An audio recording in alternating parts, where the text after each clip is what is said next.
nuclear energy and other things. And this is all nuclear. It's a hot industry. It's a brilliant industry. You have to do it right. It's become very safe and environmental, yes, 100%. So I'm going to ask Doug Burgum to talk about it a little bit to start. And maybe Will, you'll follow him up. Yes, sir. And I'm going to have Pete Hegseth speak from a military standpoint, but this is very all-inclusive. We're signing tremendous executive orders today that really will make us the real power in this industry, which is a big industry. Doug, why don't you go ahead? Well, thank you, President Trump. This is a huge day for the nuclear industry. Mark this day on your calendar. This is going to turn the clock back on over 50 years of over-regulation of the industry. American greatness has always come from innovation, and we were very innovative. We led post-World War II in all things nuclear, but then we've been stagnated. We've choked it with over-regulation.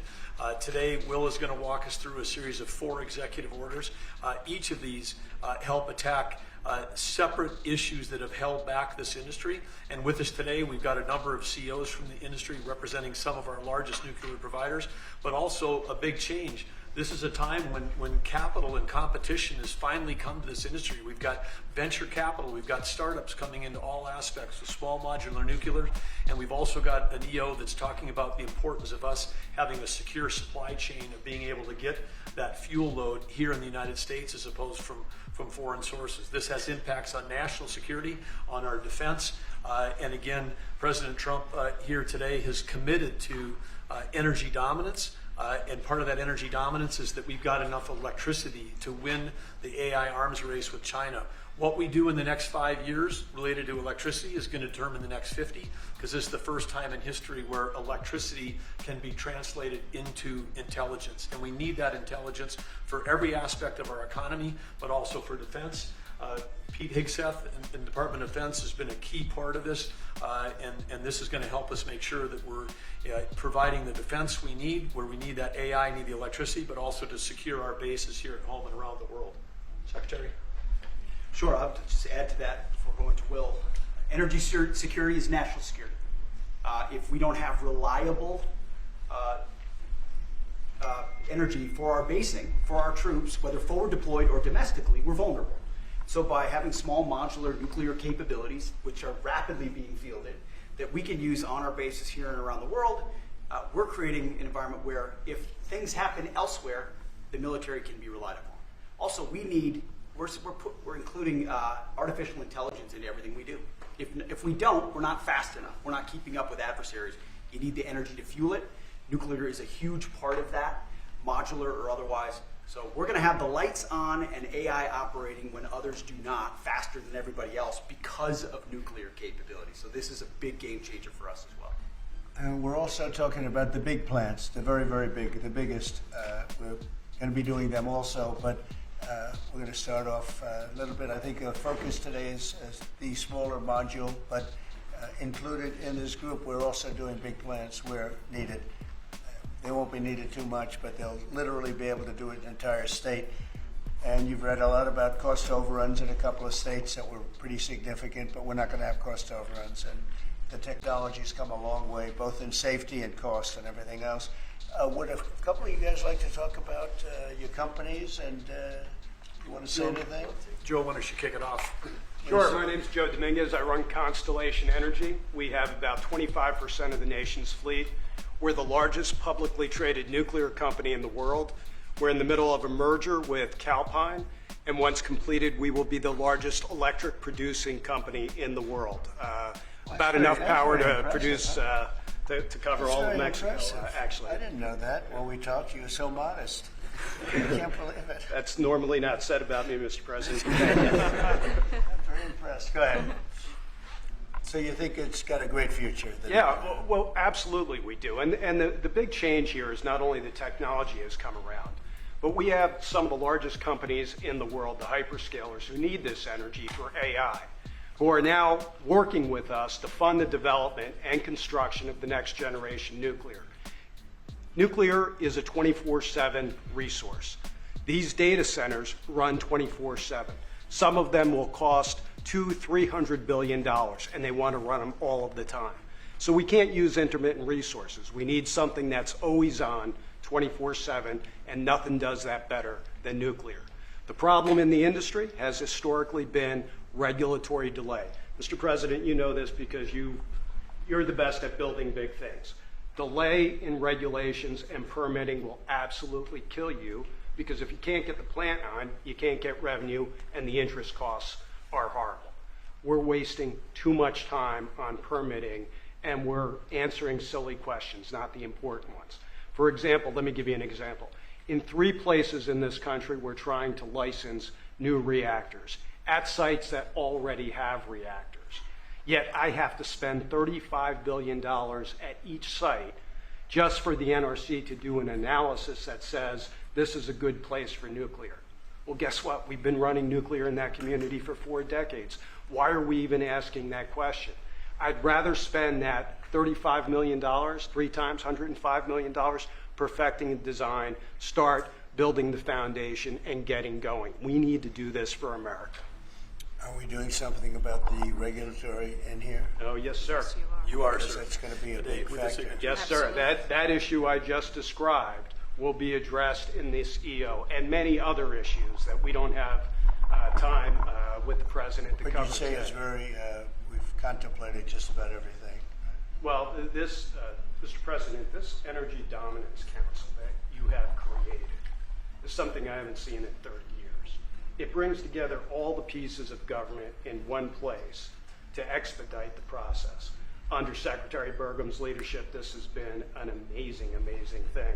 It used to be the case that I have to run to about 5 different places in Washington to get one answer. That's great. And now it's all together in one place. So all I know about Secretary Burgum and Secretary Wright is if we haven't gotten it right, we'll get it right shortly, and there'll be another order for you to I'm sign. glad But they're thank you addressing- so much for your I'm glad they're leadership. addressing. You were going to say something? Go ahead. Well, I was just going to say commercial nuclear, a bit of an unsung hero. And I just want to thank you, Mr. President, Secretary Burgum, Secretary Wright, for bringing this attention to commercial nuclear.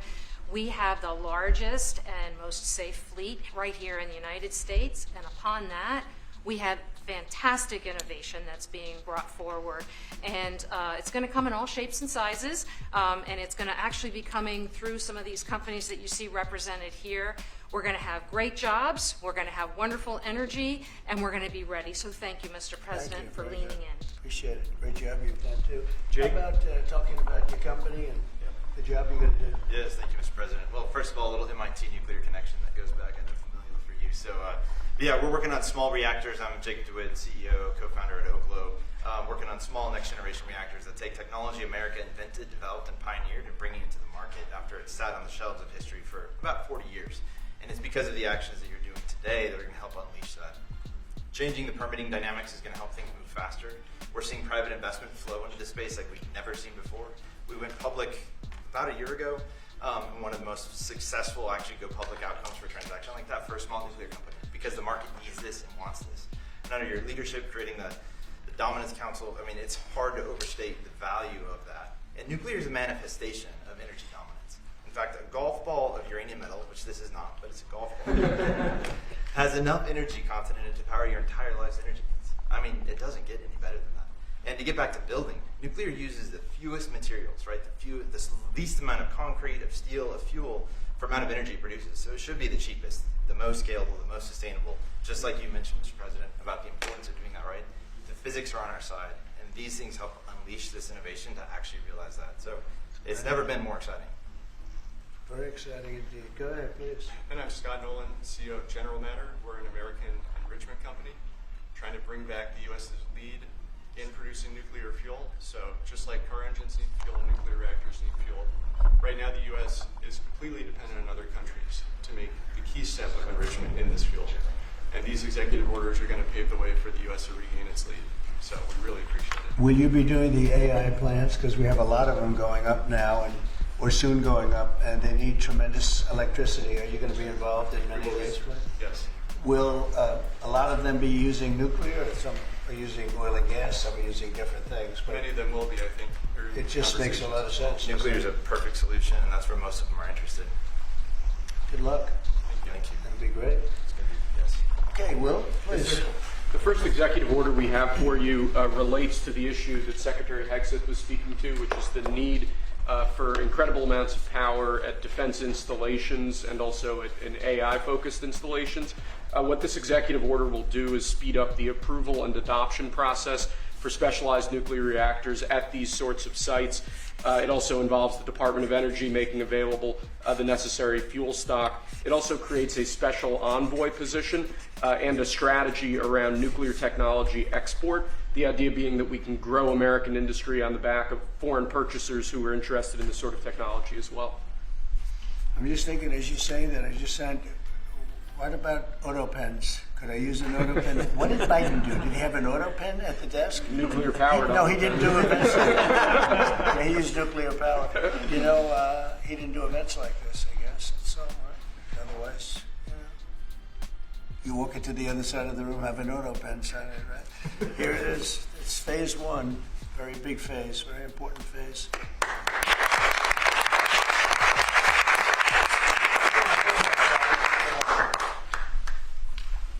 Sir, this next executive order is intended to reform the Nuclear Regulatory Commission. You heard a few of the people here speak about the complex regulatory processes that have really held the nuclear industry back. Before 1978, there were 133 reactors built in the United States. Since 1978, only 2 new commercial reactors have come online. That's because of overregulation, and the goal of this executive order is bringing that regulatory process into line with the actual needs of the industry and public safety, with an end goal of quadrupling the amount of nuclear power production in the next 2.5 decades. It's fantastic. It's exciting, right?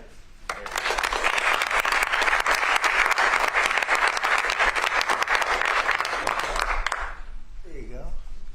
This next executive order relates to nuclear reactor testing, sir.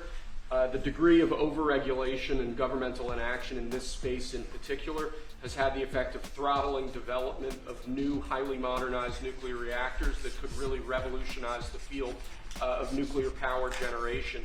So this executive order, it orders a revised regulatory process to speed this whole process while preserving, obviously, core safety concerns.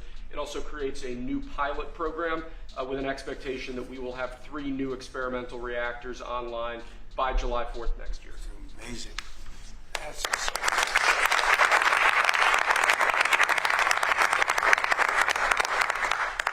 Okay, come on. Lastly, sir, we have an executive order on reinvigorating the nuclear industrial base. There are a number of core issues here, including the issue with fuel feedstock that one of the speakers mentioned before. This executive order, among other actions, includes an invocation of the Defense Production Act in order to spur a closer collaboration with private industry to ensure that we have the fuel supplies we need for a modernized nuclear energy sector. In addition to that, it includes crucial provisions relating to the development of a nuclear energy sector workforce and a number of other key building blocks to the overall nuclear industry that we're trying to spur here. Great. Thank you.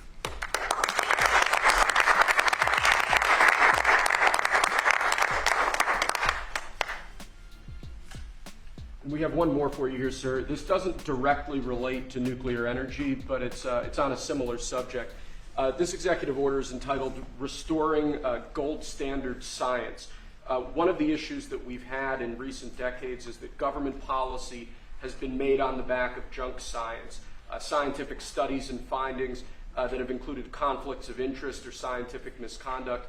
The purpose of this executive order is to recenter policymaking around gold standard science, scientific efforts that have followed appropriate scientific methods that don't include those sorts of conflicts of interest, and to ensure that when departments and agencies are relying on scientific studies to promulgate rules, to promulgate regulations, that the science that they're relying on is highly reliable and available to the public.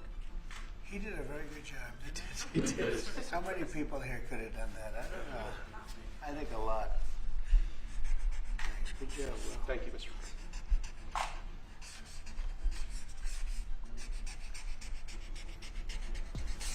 Is that it? That's all we have for you now.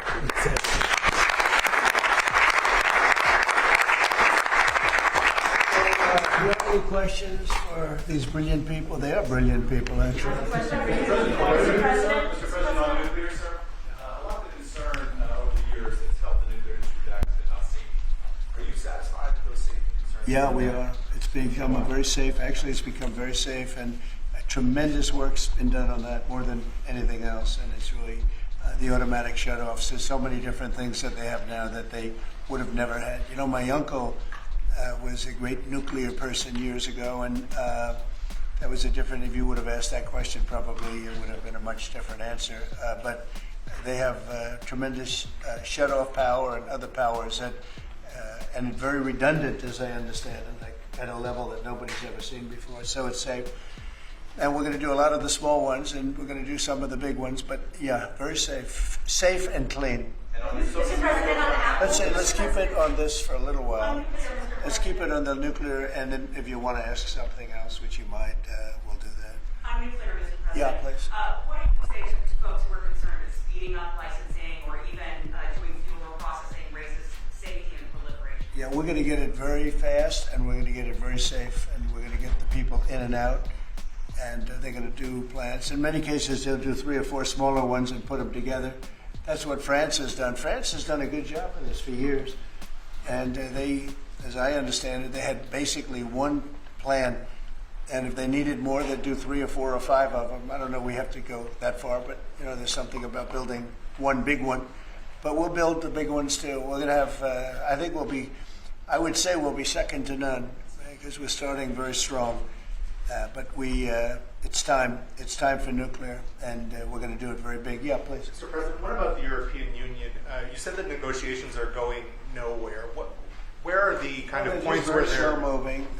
I've been saying to everybody, they've treated us very badly over the years. It was formed in order to hurt the United States, in order to take advantage of the United States, and they've done that. We have a big deficit with them. They sell millions and millions of cars, as you know, Mercedes and BMW and Volkswagen and many others, and we were restricted from, essentially restricted from selling cars into the European Union, which is not nice. And I just said it's time that we play the game the way I know how to play the game. You know, they've taken advantage of other people representing this country, and they're not going to do that any longer. Yeah. Mr. President, you are a deal maker, deal breaker. What are you hoping to achieve with a 50%? Well, I think this is, there is no tariff, because what they'll do is they'll send their companies into the U.S. and build their plant. You know, we have, I guess, over $12 trillion practically committed. You look at other presidents, they haven't had $1 trillion for a year, for 2 years, for 3 years. We have numbers, nobody's ever seen numbers like we have. And if they build their plant here, then they have no tariff at all. Are you looking for a deal in 9 days? Will you be able to do that, sir? I'm not looking for a deal. I mean, we've set the deal, it's at 50%. But again, there is no tariff if they build their plant here. Now, if somebody comes in and wants to build a plant here, I can talk to them about a little bit of a delay. But, you know, while they're building their plant, which is something I think that would be appropriate, maybe, we'll determine that. Is there anything they can do, sir? Is there anything the EU can do? I don't know. We're going to see what happens. But right now, it's going on June 1st. And that's the way it is. No, they haven't treated us properly. They haven't treated our country properly. They banded together to take advantage of us. And the people behind me know, because they had some of that with their industry. But generally, you know, we signed a great deal with United Kingdom. We have numerous other deals that are ready to be signed. We've signed a deal with China.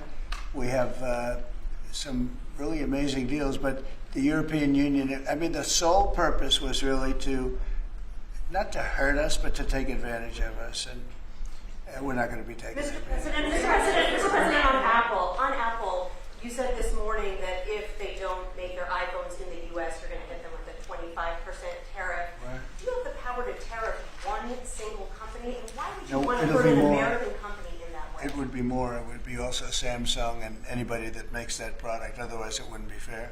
So anybody that makes that product, and that'll start on, I guess, at the end of June. It'll come out. I think we have that appropriately done by the end of June. So if they make that product. Now, again, when they build their plant here, there's no tariff. So they're going to be building plants here. But I had an understanding with him that he wouldn't be doing this. He said he's going to India to build plants. I said, that's okay to go to India, but you're not going to sell into here without tariffs.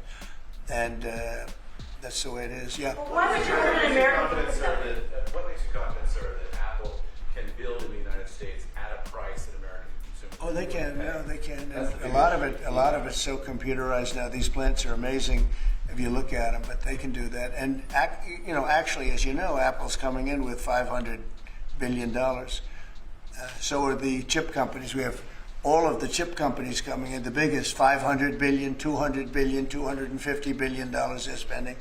But we're talking about the iPhone now, and the iPhone. If they're going to sell it in America, I want it to be built in the United States. They're able to do that. When you say that Walmart should eat the cost of the tariffs, is that an acknowledgement that it is U.S. companies that bear the brunt of tariffs, not foreign countries? Sometimes the country will eat it. Sometimes Walmart will eat it, and sometimes there'll be something to pay, something extra. I've always been a fan, and I've always believed. And if you look, take a look at what I did 4 years ago. We had the greatest economy, and we had no inflation. Remember that. We had no inflation, and yet we had hundreds of billions of dollars of tariffs that I put on China, yet we had no inflation. We had no big cost differential. Oftentimes, and I don't like it when a department store, because they'll do a lot of business, but they announce record profits and everything else. They have to take out some of their profits or make a little bit less money. But I don't want the consumer. I don't want the consumer to pay. But why impose tariffs that you know are hurting American businesses? They're not hurting. They're helping because they're creating jobs in America. We're creating tremendous amounts of jobs in America like you've never seen.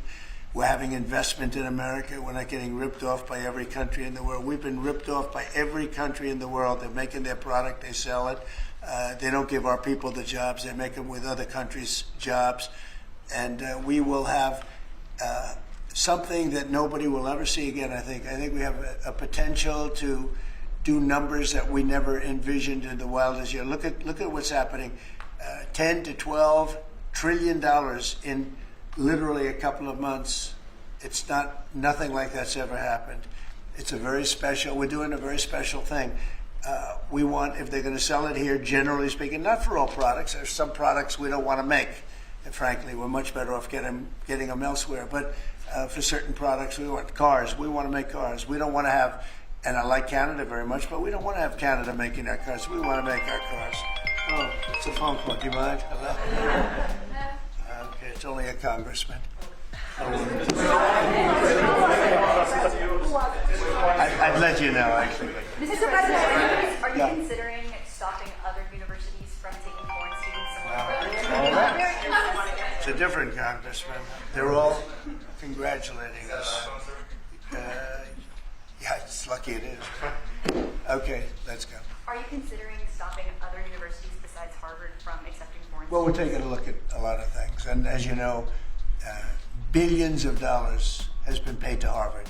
How ridiculous is that? Billions. And they have $52 billion as an endowment. They have $52 billion.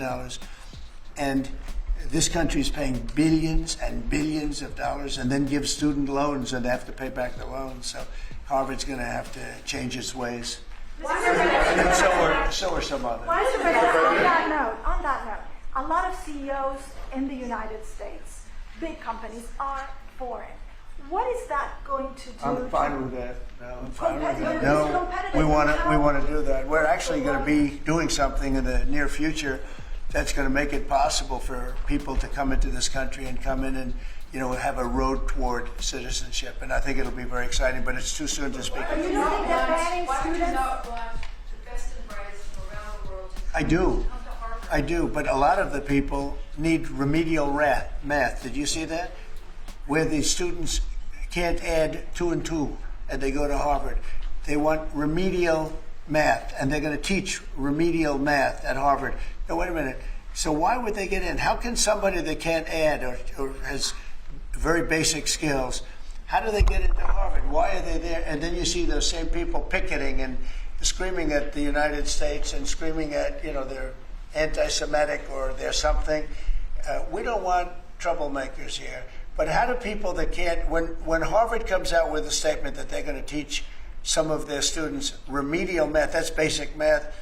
That's not the deal. Okay, and any more? In the back. Are there other countries you're considering shortening the 90-day pause on tariffs for? And then are there specific steps you're looking for the EU to take? We do. Well, we have a lot of requests, and you don't have the people to handle it. Frankly, everybody wants to make a deal.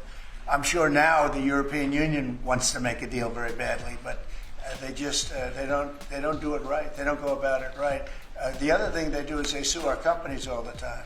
They have suits where their judges, I don't know if they're appointed by them, but they're definitely Europe-centric, and we're not going to stand for it. They won a $17 billion lawsuit for Apple, and I read that case, and that's not a case that should have been won. They're suing other of our companies. They use this as a weapon, but they use it really to raise funds for what they do. It's almost like a fundraising mechanism. So we add that to the fact that they do the non-monetary tariffs and lots of other trading, you would call them trading barriers. They don't take our cars. They don't take our agriculture. They don't take anything, but we take their cars by the millions. And therefore, they have the jobs, they get the money, and we get closed plants. It's not going to happen that way anymore. Thank you very much, everybody.